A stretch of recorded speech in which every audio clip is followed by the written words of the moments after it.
இந்த மரவள்ளி கிழங்கு செடி எவ்வளோ உயரம் மரம் மாதிரி இருப்பாருங்க. பாருங்க, இந்த பறித்த பிறகு கிழங்கு பறிச்சிட்டோம். பாருங்க, மரவள்ளி கிழங்கு எவ்வளோ பெருசுன்னு பாருங்க. நல்லா விளைஞ்சிருச்சுங்க. இதை அப்படியே அவிச்சோம்னா அவ்வளவு அருமையாக இருக்குது. இந்த கிழங்கு அவிச்ச கிழங்கை நீங்கள் 2 உப்பு மிளகாய் போட்டு மிளகாத்தூள் போட்டு போட்டிங்கன்னா அவ்வளோ ருசியாக இருக்கும். மாவு மரவள்ளி கிழங்கு அவ்வளோ அருமையாக இருக்கும். இதை புட்டா உருவாக்கலாம். குழம்பு நம்ம உருளைக்கிழங்கு மாதிரி குழம்பாகவும் நம்ம கூட்டாகவும் உருவாக்கலாம். மரவள்ளி கிழங்கு இதை சுட்டாலும் நல்லாயிருக்குங்க.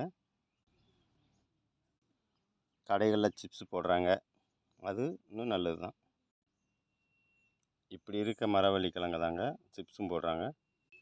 வெட்டின மரவள்ளி கிழங்க இப்போ இந்த துண்டு துண்டாக வெட்டிட்டு இதை ஊன போகிறோம்.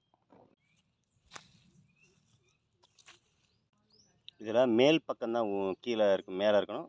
அந்த தரை பக்கம் கீழே இருக்கணும்.